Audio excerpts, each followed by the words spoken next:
काली बस्ती नाम की एक जगह थी जो समुद्र के किनारे बसी थी। यहाँ की हवा में नमक और गरीबी दोनों घुले हुए थे। कई दिनों से समुद्र में तूफान उठा हुआ था, इसलिए कोई भी मछुआरा शिकार पर नहीं जा पा रहा था। रघु की झोपड़ी की हालत खस्ता थी। छत से बारिश का पानी टपक रहा था और कोने में पड़े मिट्टी के बर्तन खाली थे। रघु, डिब्बे में चावल का एक भी दाना नहीं बचा है। कल पड़ोस की काकी से मांगकर 2 रोटी का जुगाड़ किया था, लेकिन आज वो भी मुमकिन नहीं लग रहा है। जानता हूँ लक्ष्मी, पर क्या करूं? बाहर देख रही हो ना, समंदर का गुस्सा शांत होने का नाम ही नहीं ले रहा। ऐसी लहरों में नाव चलाना मतलब मौत को दावत देना है। मौत से तो हम वैसे भी लड़ रहे हैं। भूख की मौत पानी में डूबने से ज्यादा बुरी होती है। मुन्नू कल रात रोते रोते सोया है। साहूकार गेंदा लाल ने आज सुबह फेरात में भेजा था। कह रहा था अगर कल तक ब्याज नहीं दिया तो नाव उठा ले जाएगा। वो गेंदा लाल खून चूसना जानता है बस। मेरी नाव ही तो मेरा सब कुछ है। अगर वो चली गई तो हम सच में सड़क पर आ जाएंगे। तो कुछ करो रघु, हाथ पर हाथ रखकर बैठने से तो कुछ नहीं होगा। भैरव भैया कह रहे थे कि वो आज रात जाने की सोच रहे हैं, चाहे मौसम कैसा भी हो। भैरव पागल है, उसे अपनी जान की परवाह नहीं है। जिसे अपनी औलाद की भूख देखी नहीं जाती, उसे अपनी जान की परवाह नहीं होती रघु। लक्ष्मी की बात रघु के दिल पर तीर की तरह लगी। ठीक है, मैं जा रहा हूँ। आज या तो मछली लेकर लौटूंगा या फिर। ऐसे अब शगुन बातें मत बोलो, बस संभल कर जाना। शाम ढल चुकी थी। काले बादल आसमान में ऐसे छाए थे जैसे किसी ने काली चादर बिछा दी हो। किनारे पर भैरव अपनी नाव के पास खड़ा था और गुस्से में समुद्र को घूर रहा था। भैरव, ओ भैरव! अरे रघु, तू यहाँ? मैंने सोचा तू अपनी बीवी के पल्लू में छुपकर बैठा होगा। देख रहा है मौसम, यमराज आज खुद भैंसे पर बैठकर आ रहा है। मजाक मत कर भैरव, घर में खाने को कुछ नहीं है। लक्ष्मी सही कह रही थी, भूख का डर तूफान के डर से बड़ा होता है। तू जा रहा है क्या? हाँ, जा रहा हूँ। गेंदा लाल ने आज मुझे भरे बाजार में बेइज्जत किया। उसने मेरे बाप को गाली दी। अब या तो मैं आज ढेर सारा पैसा कमाऊंगा या फिर इसी समुंदर में समा जाऊंगा। मुझे अब ये फटीचर जिंदगी नहीं चाहिए। तो फिर चल, अकेले जाएगा तो नाव नहीं संभाल पाएगा। हम दोनों चलते हैं, जो मिलेगा आधा आधा बांट लेंगे। आ गया ना लाइन पर? चल, आज समंदर का कलेजा चीर कर उसका खजाना निकालेंगे। दोनों नाव पर बैठकर समुद्र पर निकल जाते हैं। लहरें इतनी ऊंची थी कि पहली बार ही में नाव पलटते पलटते बची। दोनों भीग चुके थे, लेकिन उन्होंने हार नहीं मानी। नाव धीरे धीरे गहरे पानी तक बढ़ने लगी।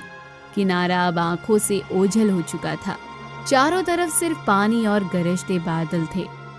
भैरव, हम बहुत आगे आ गए हैं। यहाँ पानी का रंग देख, बिल्कुल अलग है। और अजीब बात देख रहा है, अभी तो हवा चल रही थी, लेकिन यहाँ तो हवा बिल्कुल भी नहीं चल रही है। फिर शुरू हो गया। हम यहाँ पिकनिक मनाने नहीं आए हैं, जाल फेंकने दे। भैरव ने जाल फेंका। दोनों ने सांस रोककर इंतजार किया। कुछ देर बाद भैरव ने जाल खींचा। जाल बिल्कुल खाली था, एक छोटी मछली भी नहीं थी। खाली? इतनी अंदर आकर भी खाली? नहीं, एक बार और। भैरव ने दोबारा जाल फेंका। समय बीतता गया। समुद्र की खामोशी अब डराने लगी थी। सिर्फ नाव के लकड़ी के चरमराने की आवाज आ रही थी। अचानक नाव के नीचे एक जोरदार धक धक की आवाज आई, जैसे कोई बड़ी चीज नाव से टकराई हो। ये क्या था? भैरव, नाव के नीचे कुछ है। डर मत, आज वही बड़ी मछली मेरी किस्मत बदलेगी। तभी अचानक कोहरा छाने लगा, इतना घना कि रघु को नाव के दूसरे कोने पर बैठा भैरव भी धुंधला दिखाई देने लगा। माहौल में ठंड बढ़ गई। रघु को ऐसा महसूस हुआ जैसे कोहरे में कोई चल रहा है। पानी के ऊपर सरसराहट की आवाजें आने लगी।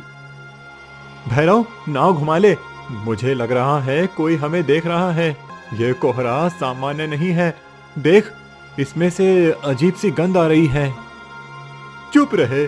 तुझे गंध आ रही है, मुझे पैसों की खुशबू आ रही है। मैं बिना मछली के वापस नहीं जाऊंगा।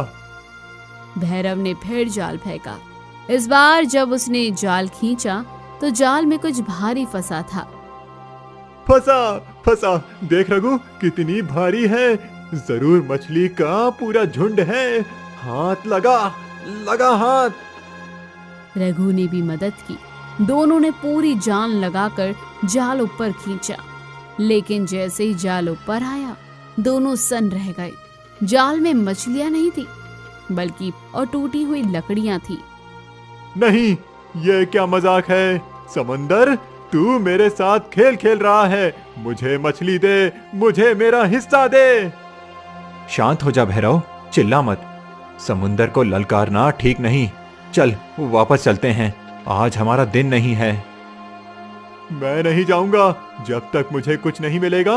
मैं यहाँ से नहीं हिलूंगा, चाहे जान चली जाए। तभी अचानक पानी में हलचल शुरू हुई।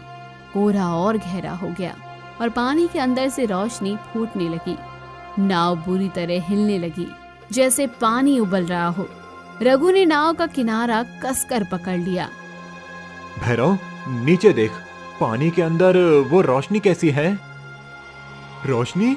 हाँ हाँ, देख रघु, वो ऊपर आ रहा है। मैंने कहा था ना, समुंदर मुझे खाली हाथ नहीं भेजेगा। पानी के अंदर से बुलबुले उठने लगे। एक अजीब सा भंवर बना और इस भंवर के बीचों बीच धीरे से कुछ ऊपर आने लगा। पहले लगा कोई चट्टान है, फिर लगा कोई बड़ा जानवर है, लेकिन जब वो पूरा बाहर आया तो वो एक संदूक था। एक पुराना रहस्यमय संदूक जो पानी पर तैर रहा था। ये क्या बला है? ये क्या बला है? संदूक? संदूक नहीं पगले, खजाना। पुराने जमाने के राजा महाराजाओं का खजाना। समुंदर ने मेरी सुन ली रघु, उसने मेरी सुन ली। भैरव ने झपट कर संदूक को नाव पर खींच लिया। संदूक नाव पर रखते ही नाव की तरफ झुक गई। हाथ मत लगाओ उसे, देख नहीं रहा उससे कैसी रोशनी निकल रही है। और ध्यान से सुन, तुझे सुनाई दे रहा है जैसे कोई रो रहा हो या कुछ बोल रहा हो। मुझे तो बस पैसों की खनक सुनाई दे रही है। तू डरपोकी रहेगा, हट पीछे। भैरव ने संदूक का ताला तोड़ने की कोशिश की और ताला टूट गया, जैसे वो इंतजार ही कर रहा था खुलने का। ढक्कन खुलते ही दोनों की आंखें चौंधिया गई। अंदर सोने के सिक्के, हीरे और जवाहरात भरे पड़े थे, लेकिन वो आम सोना नहीं था। हर सिक्के पर एक खोपड़ी का निशान बना था और उनमें से सड़े हुए मांस की बदबू आ रही थी। भैरव, ये सोना शापित है, इसे अभी के अभी वापस फेंक दे। मेरी बात मान ले, ये हमारे लिए नहीं है। पागल हो गया है? देख, असली सोना है। इस एक मुट्ठी से मैं उस गेंदा लाल को खरीद सकता हूँ। इसे वापस फेंकने का तो सवाल ही नहीं उठता। भैरव, देख तेरा हाथ। जैसे ही भैरव ने सोने को छुआ, उनकी उंगलियों की खाल काली पड़ने लगी, जैसे किसी ने जला दिया हो। लेकिन भैरव को दर्द का एहसास नहीं हो रहा था। वो बस सोने की चमक में खोया हुआ था। कुछ नहीं हुआ है, ये बस मैल है। हम रईस हो गए रघु, रईस। अब मैं राजा की तरह जीऊंगा। नहीं भैरव, ये लालच तुझे ले डूबेगा। मुझे इसमें हिस्सा नहीं चाहिए। नाव किनारे ले चल।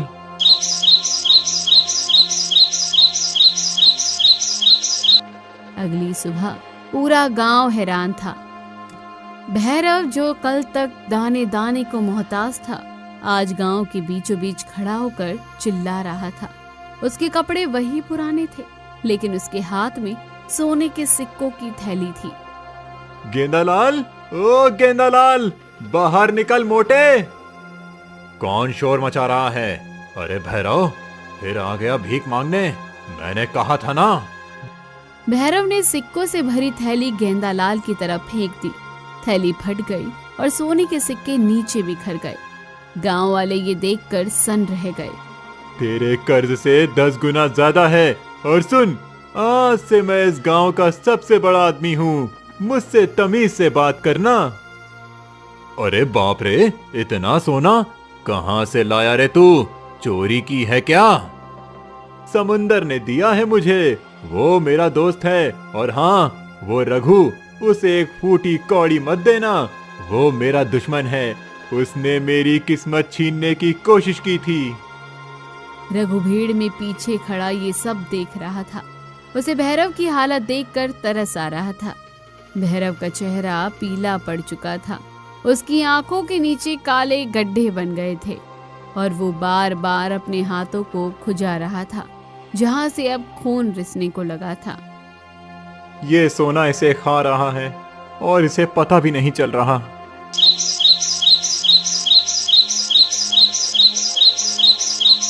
दो दिन बीत गए। भैरव ने गांव में सबसे बड़ा घर खरीद लिया। उसने नौकर चाकर रख लिए, लेकिन अजीब बात यह थी कि उसने घर के सारे खिड़की दरवाजे बंद करवा दिए थे।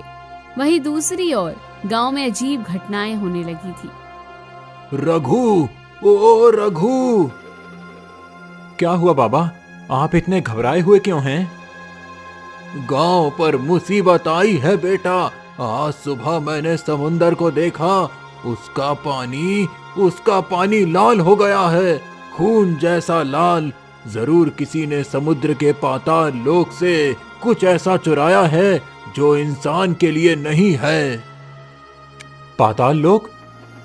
हाँ, पुरानी कहानियों में सुना था कि एक छलावा संदूक है जिसमें एक राक्षस की आत्मा कैद है। वो संदूक इंसानों के लालच को भांप कर ऊपर आता है। जो उसे खोलता है वो धीरे धीरे राक्षस बन जाता है और उसके आसपास की हर चीज नष्ट होने लगती है। बाबा, भैरव वो संदूक लाया है, मुझे उसे बचाना होगा। बहुत देर हो चुकी होगी रघु। वो संदूक अब तक उसके जिस्म और रूह पर कब्जा कर चुका होगा। वहां मत जाना, जान का खतरा है। वो मेरा बचपन का यार है बाबा, मैं उसे ऐसे मरने के लिए नहीं छोड़ सकता।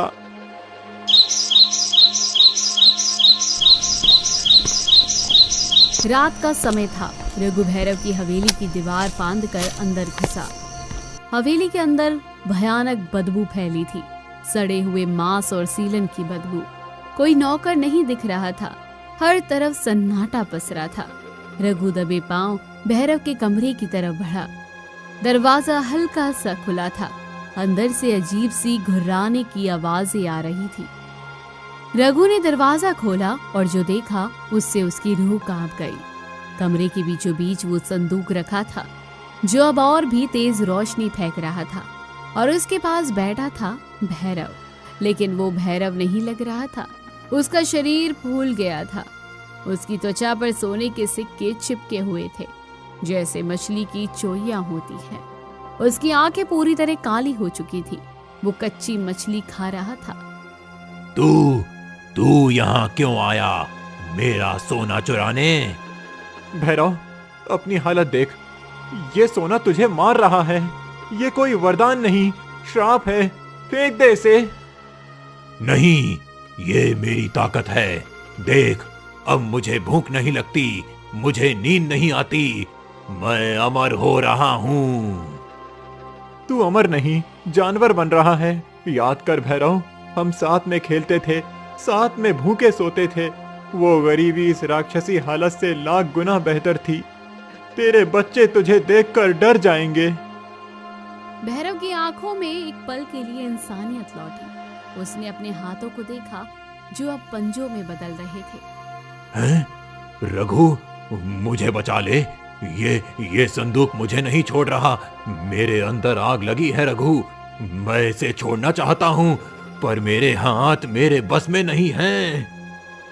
सौदा हो चुका है, आत्मा के बदले सोना।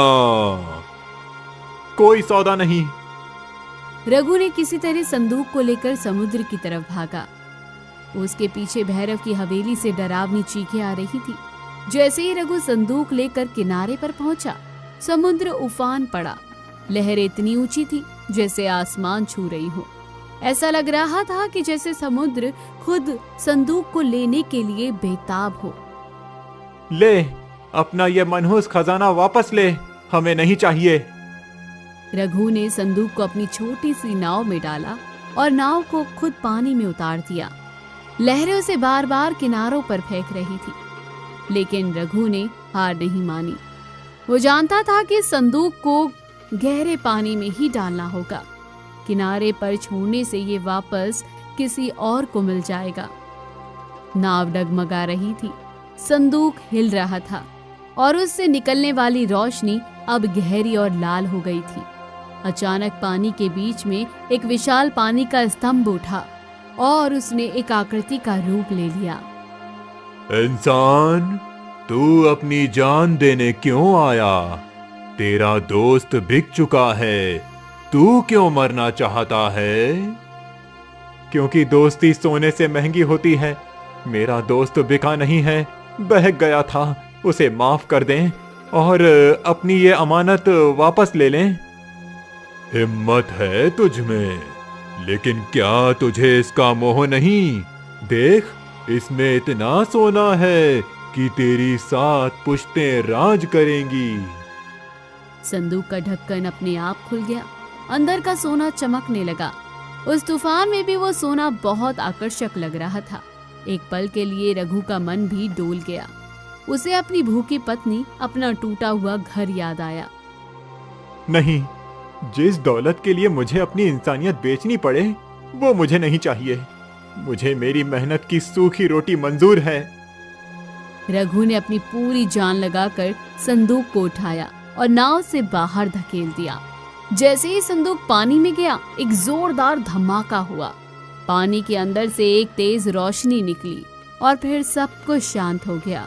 जो लहरें अभी पहाड़ जैसी ऊंची थी, वो पल भर में शांत हो गई। आसमान साफ हो गया और बादल छट गए।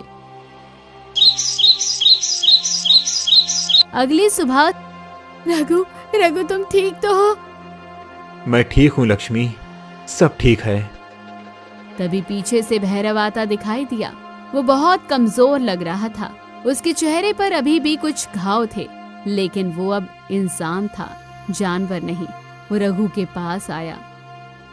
तूने मुझे नई जिंदगी दी है रघु। मैं अंधा हो गया था। मैंने तुझे क्या क्या नहीं कहा। मुझे माफ कर दे भाई।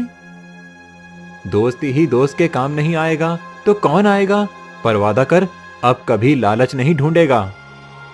कान पकड़ता हूँ, अब से सिर्फ मेहनत की कमाई। उस दिन के बाद काली बस्ती के लोगों ने कभी लालच नहीं किया। रघु और भैरव ने मिलकर काम किया और धीरे धीरे अपनी मेहनत से अपनी गरीबी मिटाई। नीलनगर नाम का एक गांव था। उस गांव में एक सुंदर समुद्र। उस समुद्र पर जाने के रास्ते पर एक जंगल भी पड़ता था, जिस जंगल में कई लकड़हारे आकर लकड़ियां काटते थे और गांव में रहने वाले मछुआरे समुद्र में मछली पकड़ने जाते थे। ऐसे ही एक दिन रमेश और कपिल अपने कंधे पर जाल पकड़कर समुद्र पर जा रहे थे। अरे रमेश भैया, आजकल समंदर में मछलियाँ कम हो गई हैं। ज्यादा जाल में मछलियाँ फंसती ही नहीं हैं। हाँ, तुम सही कह रहे हो कपिल। समझ नहीं आ रहा है कि क्या होगा। हाँ, लगता है कि मौसम बदल रहा है, इसीलिए ऐसा हो रहा हो। मैं तो विचार कर रहा हूँ कि अगर अभी मछलियाँ जाल में नहीं फंसी तो मैं आज रात को भी जाकर जाल फेंकूंगा समुंदर में। रात में भी जाओगे? पर रात को मछलियाँ मिलेंगी? वो तो पता नहीं, पर कोशिश तो करनी ही पड़ेगी। दोनों समुद्र पर पहुंच जाते हैं। दोनों अपने अपने जाल को समुद्र में फेंकते हैं और मछलियां फंसने की राह देखने लगते हैं। दोनों वहीं बैठ जाते हैं। बहुत देर के बाद जब कपिल अपना जाल बाहर खींचता है, तब उसका जाल खाली होता है। आज भी मेरा जाल खाली ही है। रमेश भैया, आप देखो, आपके जाल में कुछ फंसा है या नहीं? रमेश अपना जाल खींचता है तो उसके जाल में थोड़ी ही मछलियां फंसी हुई होती है। देखो, मेरे जाल में तो बस कुछ ही मछलियां फंसी हैं। पता नहीं इतनी सी मछलियां बेचकर मैं क्या कमाऊंगा। लगता है कि मुझे आज रात को आना ही पड़ेगा फिर से मछलियां पकड़ने के लिए। दोनों मायूस होकर चले जाते हैं।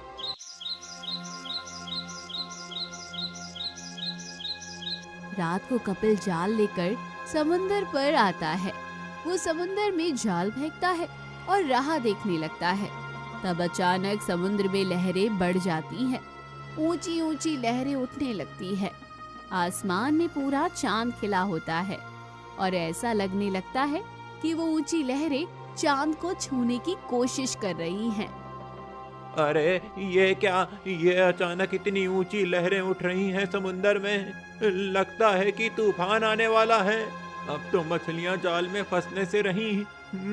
चलो जाल निकाल लेता हूँ, नहीं तो जाल भी सलामत नहीं रहेगा। ऐसा विचार करके कपिल जाल खींचने के लिए नीचे झुकता है। वो जाल खींचने लगता है। तभी अचानक समुद्र के पानी के अंदर से एक बहुत बड़ा सोने जैसा चमकने वाला एक महल बाहर आता है। कपिल उस महल को देखते ही रह जाता है। वो महल समुद्र के पानी पर तैरने लगता है। उस महल की परछाई समुद्र के पानी पर चमकने लगती है। हे भगवान, मेरी आंखें ये क्या देख रही हैं? समुंदर पर तैरने वाला एक महल, और वो भी अचानक ऐसे प्रकट हो गया है। क्या है ये सब? कपिल उस महल को देखते हुए सोचने लगता है। वो महल समुंदर पर तैरते हुए कपिल के पास आने लगता है। अब वो महल कपिल के बिल्कुल पास आकर रुक जाता है। अरे ये महल तो कितना बड़ा, और समुंदर में ये मेरे पास आकर ऐसे रुक गया है जैसे मुझे कह रहा हो कि मेरे अंदर आओ। तभी एक बड़ी सुनहरी मछली पानी के ऊपर आती है और इंसानी भाषा में कहती है, कपिल, अगर तुम्हारी कोई इच्छा हो तो इस महल में जाओ। ये महल तुम्हारी इच्छा पूरी कर देगा। अरे वाह, ये तो जादुई महल है जो लोगों की इच्छा पूरी करता है। चलो अंदर जाकर देखता हूँ कि मेरी इच्छा पूरी करता है या नहीं। आज तो मेरे भाग्य ही खुल जाएंगे। कपिल उस महल के अंदर चला जाता है और वो महल कपिल को लेकर पानी के अंदर चला जाता है। सुबह हो जाती है और कपिल के घर पर उसकी पत्नी उसकी राह देख रही होती है। रात हो गई है, मछली पकड़ने के लिए अभी तक नहीं आए हैं। मुझे तो बहुत चिंता हो रही है। कहाँ गए होंगे ये? शायद रमेश भैया के घर होंगे, वहीं जाकर देखती हूँ। तारा रमेश के घर जाने के लिए बाहर आती है।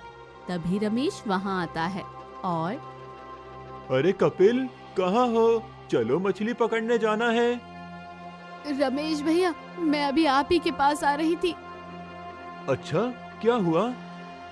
ये कल रात को समुद्र पर मछली पकड़ने लगे थे, अभी तक वापस नहीं आए हैं। क्या? रात को गया था, अभी तक नहीं आया है? हाँ, मुझे तो बहुत ही चिंता हो रही है। पता नहीं कहाँ गए हैं। मुझे लगा था कि आपसे मिलने आए होंगे, इसलिए मैं आपके घर आ रही थी। कल वो बोल तो रहा था कि रात को मछली पकड़ने फिर से जाऊंगा। दिन में तो हमें ज्यादा मछलियाँ नहीं मिलती हैं, पर रात का गया हुआ अभी तक नहीं लौटा है। ये तो चिंता की बात है। हाँ, इसलिए तो मैं आपको पूछने आ रही थी। तुम चिंता मत करो, मैं समुंदर पर जाकर देखता हूँ, शायद वहीं सो गया हो। उसे घर भेज देता हूँ। रमेश समुंदर पर आ जाता है। वो कपिल को ढूंढता है, लेकिन उसे कपिल कहीं दिखाई नहीं देता है। कपिल का जाल समुद्र के पानी पर तैर रहा होता है। वो देखकर, अरे ये तो कपिल का ही जाल है। इसका मतलब है कि कपिल रात को समुंदर पर गया था और उसने जाल भी फेंका था, पर वो गया कहाँ होगा? रमेश सोचते हुए अपना जाल समुंदर में फेंकता है।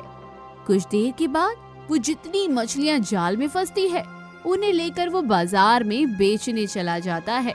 वो तारा के पास आकर, तारा, ओ तारा। रमेश भैया, आ गए आप? और आपके दोस्त कहाँ हैं?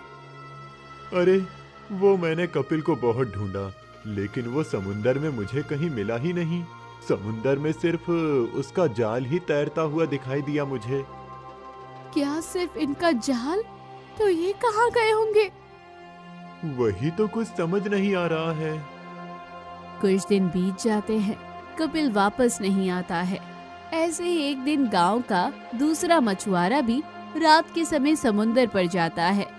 उसे भी वो जादुई महल दिखाई देता है। वो जादुई महल को देखकर उसके अंदर चला जाता है और महल पानी के अंदर चला जाता है। दिन बीतने लगते हैं और गांव के एक मछुआरे और जंगल में लकड़ी काटने जाने वाले लकड़हारे गायब होने लगते हैं। गांव के लोगों में दहशत फैलने लगती है। एक दिन गांव का एक जवान लड़का गोपाल रोज की तरह लकड़ी काटने जा रहा था। तब उसकी माँ ने कहा, बेटा तुम जा तो रहे हो, पर मुझे बहुत चिंता हो रही है। माँ, किस बात की चिंता? अरे आजकल गांव में क्या हो रहा है पता है ना? सबसे पहले कपिल, उसके बाद गांव के कई मछुआरे गायब हो रहे हैं। तुम जैसे लकड़ी तोड़ने वाले कुछ लकड़हारे भी जंगल से वापस नहीं आए हैं। हाँ माँ, पता है, लेकिन डर के मारे ऐसे घर में तो नहीं बैठ सकता ना। अगर पैसे कमाने हैं तो लकड़ी तो तोड़नी ही पड़ेगी। तुम चिंता मत करो। गोपाल कुल्हाड़ी लेकर जंगल में चला जाता है। गोपाल चौकन्ना होता है और जंगल में जाकर लकड़ियां काटकर वापस आ जाता है। उसे सही सलामत देखकर उसकी माँ खुश हो जाती है। तुम आ गए बेटा, मेरी तो जान में जान नहीं थी। मैं बिल्कुल ठीक हूँ माँ, और जंगल में या रास्ते में कहीं भी कुछ ऐसा नहीं था जो डरावना या दहशत भरा हो। माँ, अब मैं बाजार में जाकर लकड़ी बेचकर आता हूँ। गोपाल लकड़ी बेचने बाजार जाता है। बाजार में उसे रमेश मिलता है, जो अपने ठेले पर मछलियाँ बेच रहा होता है। अरे गोपाल, आज तो बहुत सारी लकड़ियां लेकर आए हो बेचने के लिए। हाँ रमेश भैया, आज अच्छी लकड़ियाँ मिल गईं, इसीलिए ज्यादा तोड़कर ले आया। अब तो ज्यादा लकड़ियां ही मिलेंगी ना। आजकल तो लकड़हारे लकड़ी तोड़ने जंगल में जाते ही नहीं हैं। हाँ, माँ बता रही थी कि हमारे गांव के कुछ लकड़हारे और मछुआरे गायब हो गए हैं। हाँ, मेरा प्यारा दोस्त कपिल भी उस रात से वापस नहीं आया है। समझ नहीं आ रहा है कि कहाँ चला गया है। पता तो लगाना पड़ेगा, कुछ तो करना पड़ेगा। ऐसे अगर गांव के लोग गायब होने लगे तो गांव पर बड़ी मुसीबत आ सकती है। हाँ, तुम सही कह रहे हो, कुछ तो करना पड़ेगा, पर क्या करें? अरे मैं तो अपनी मुसीबत से पहले ही जूझ रहा हूँ। देखो मेरे ठेले पर कितनी कम मछली हैं। सोच रहा हूँ कि रात को जाकर मछली पकड़ने की कोशिश करता हूँ। कुछ देर के बाद दोनों अपने अपने घर चले जाते हैं। रात हो जाती है और रमेश अपना मछली का जाल उठाकर समुद्र पर जाने लगता है। कुछ देर के बाद वो समुद्र पार करके पहुंचता है। आज भी पूरा चांद खिला हुआ था। रमेश जाल समुद्र में फेंकता है और राह देखने लगता है। समुद्र में बड़ी बड़ी लहरें उठने लगती है, जैसे कि वो चांद को छूना चाहती हो। रमेश उन लहरों को देखते ही रहता है और डर जाता है।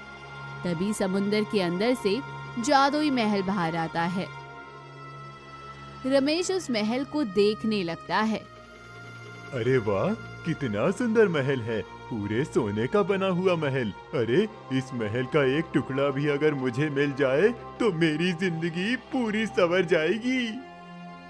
रमेश उस महल की खूबसूरती ताक रहा था कि तभी वो सुनहरी मछली पानी के ऊपर आती है और रमेश, तुम्हारी जो भी इच्छा है इस महल में आकर पूरी हो जाएगी।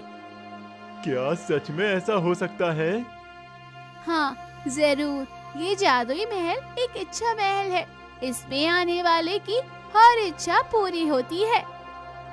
ये सुनकर रमेश बहुत खुश हो जाता है और बिना सोचे समझे उस महल के अंदर चला जाता है। रमेश के अंदर जाते ही जादुई महल समुंदर के अंदर चला जाता है। समुंदर के किनारे एक पेड़ के पीछे खड़े रहकर गोपाल ये सब कुछ देख लेता है। अच्छा, इसका मतलब ये है कि जो लोग गायब हुए हैं वो सब इस महल के अंदर चले गए हैं। लेकिन अब इनको समुंदर से बाहर कैसे निकालूं? वो सब जिंदा भी होंगे या नहीं? नहीं, मुझे ऐसा नहीं सोचना चाहिए। वो सब ठीक ही होंगे। अब मुझे ही जाकर ढूंढना होगा कि सच्चाई क्या है। माँ, मैं जंगल में जाकर लकड़ी काट कर ले आता हूँ। ये तुम क्या कह रहे हो? इस समय जंगल में जाओगे? इस समय तो जंगली जानवर जंगल में बेखौफ घूमते रहते हैं। पता है माँ, लेकिन अगर अभी लकड़ी तोड़कर ले आऊंगा तो सुबह जल्दी बेचने जा सकूंगा और ज्यादा कमाई होगी। इसीलिए मैं अभी जा रहा हूँ। तुम चिंता मत करो और सो जाओ, मैं थोड़ी देर में लौट आऊंगा। गोपाल अपनी माँ को सच नहीं बताता, क्योंकि वो नहीं चाहता था कि उसकी माँ उसकी चिंता करे। वो समुद्र पर आकर बैठ जाता है। कुछ देर के बाद समुद्र में बड़ी बड़ी लहरें उठने लगती हैं और जादुई महल समुद्र के पानी पर आकर तैरने लगता है। वो महल गोपाल के पास आता है और सुनहरी मछली उसे कहती है कि तुम्हारी कोई इच्छा हो तो इस महल के अंदर आ जाओ। हाँ, मेरी एक इच्छा है जिसे पूरी करना सिर्फ तुम्हारे हाथ में है। अगर ऐसी बात है तो आओ, महल के अंदर चले आओ। गोपाल जादुई महल के अंदर चला जाता है। वो अंदर जाकर देखता है तो उसे उस महल की दीवारों पर कुछ परछाइयां दिखाई देती है। वो उन परछाइयों को देखकर आगे जाने लगता है। तभी उसे एक सिंहासन पर एक सोने की मूर्ति दिखाई देती है। गोपाल को देखकर वो मूर्ति अचानक बोलने लगती है, बताओ तुम्हारी इच्छा क्या है? मेरी इच्छा बस ये है कि मैं इस महल की सच्चाई जानना चाहता हूँ। मैं ये जानना चाहता हूँ कि मेरे गांव वाले इस जादुई महल में कहाँ खो गए हैं और क्यों ये महल मेरे गांव वालों को गायब कर रहा है। गोपाल की बातें सुनकर मूर्ति की आंखों से आंसू बहने लगते हैं। मूर्ति कहती है, तुम्हें अपने लिए कुछ नहीं चाहिए? नहीं, मैं यहाँ अपने लिए कुछ नहीं मांगने आया हूँ। मुझे बस अपने गांव वालों को सुरक्षित घर पहुँचाना है। गोपाल की बातें सुनकर मूर्ति की आंखों से आंसू बहने लगते हैं। मूर्ति कहती है, तुम वही हो जिसका मैं लंबे समय से इंतजार कर रही थी। परछाइयाँ जो तुम देख रहे हो वो सब वही लोग हैं जो इस महल में आए थे और उन्होंने अपनी स्वार्थी इच्छा इस महल से पूरी करनी चाहिए थी। इसका मतलब है कि मेरे सब गांव वाले परछाई बन गए हैं? हाँ, ये इच्छा महल एक जादूगर ने बनाया है। जब उसने मुझसे पूछा कि मेरी इच्छा क्या है, तब मैंने बिना सोचे समझे उसे कहा था कि मैं एक रानी बन जाऊं और मेरा समुद्र में एक महल हो, साथ ही मेरा शरीर सोने का बन जाए। उसने मेरी इच्छा तो पूरी कर ली, पर मैं यहाँ इस महल में कैद हो गई हूँ। जो भी इस महल में आकर अपने स्वार्थ के लिए कुछ मांगता है वो यहाँ आकर कैद हो जाता है। पर अब तुम सब इस महल से मुक्त कैसे हो सकते हो? इसका कोई उपाय तो होगा। तुम ही इसका उपाय हो।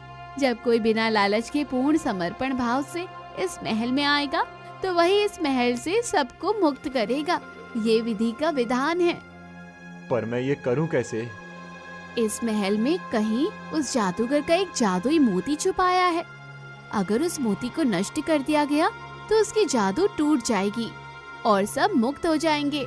बस वो मोती कहाँ है इसका पता मुझे भी नहीं है। ठीक है, मैं वो मोती ढूंढता हूँ। गोपाल पूरे महल में वो मोती ढूंढने लगता है। पूरे महल में वो कोई मोती उसको नजर नहीं आता है। उसे समझ नहीं आता है कि अब वो क्या करे, कहाँ उस मोती को ढूंढे। तभी मूर्ति कहती है, तुम्हें जो भी करना है वो जल्दी करना पड़ेगा। एक बार अगर ये महल पानी के नीचे चला गया तो फिर तुम भी इस महल में फंस जाओगे और फिर हमें किसी और के आने का इंतजार करना पड़ेगा। ये सुनकर गोपाल ने सब दीवारों को एक बार देखा और उन पर दिखने वाली परछाइयों को देखने लगा। फिर उसने ऊपर देखकर हाथ जोड़े और कहा, हे भगवान, मेरी मदद करो। मैं यहाँ अपने भाइयों को ढूंढने आया हूँ। मुझे शक्ति दो भगवान। गोपाल भगवान से प्रार्थना करते हुए ऊपर देखता है। तब उसे महल की छत पर लटका हुआ एक झूमर दिखाई देता है, जिसके बीचों बीच एक मोती चमक रहा था। गोपाल समझ जाता है कि ये वही मोती हो सकता है। अब बस कुछ देर और, एक बार मोती मेरे हाथ आ जाए। गोपाल उस झूमर से उस मोती को निकाल लेता है और नीचे आकर उस मोती को अपने पैरों से कुचल देता है। गोपाल के पैरों के नीचे उस मोती के टुकड़े हो जाते हैं और अचानक चारों तरफ किरणें फैल जाती हैं। उन किरणों के साथ ही वो महल भी नष्ट हो जाता है और गोपाल के साथ सब गांव वाले समुंदर के किनारे पहुंच जाते हैं। कपिल, रमेश और बाकी सब गांव वाले सब समुंदर के किनारे पर सुरक्षित पाकर खुश हो जाते हैं और गोपाल को गले से लगा लेते हैं। वहीं एक औरत भी खड़ी होती है। उसे देखकर, आप कौन है बहन जी? मैं माला हूँ। मैं वही हूँ जो उस जादुई इच्छा महल में सोने की मूर्ति बनी हुई थी। भैया, आपका बहुत बहुत धन्यवाद। आज आपकी वजह से ही मैं और बाकी सभी उस महल से मुक्त हो सके हैं। हाँ, ये सच कह रही है गोपाल। हम सब तो उस महल में अपनी स्वार्थी इच्छा को लेकर लालच में गए थे, लेकिन तुमने हम सबको बाहर निकालने की इच्छा की, इसीलिए हम सब अपने परिवार के पास वापस जा सकते हैं। नहीं तो पता नहीं हम कब तक वहाँ फंसे रहते। तुम्हारे इस उपकार को हम कैसे चुकाएंगे? नहीं, इसमें धन्यवाद कहने की कोई जरूरत नहीं है। मैंने तो अपना फर्ज पूरा किया है। आप सब हमारे भाइयों जैसे ही हैं। हमारा गांव एक परिवार है और परिवार में कोई कभी किसी पर उपकार नहीं करता है। गोपाल, रमेश, कपिल और बाकी सबके साथ गांव में आ जाता है। उन सबको देखकर उनके परिवार वाले बहुत खुश हो जाते हैं। जब सबको पता चलता है कि गोपाल ने उन सबको उस जादुई महल की कैद से बाहर निकाला है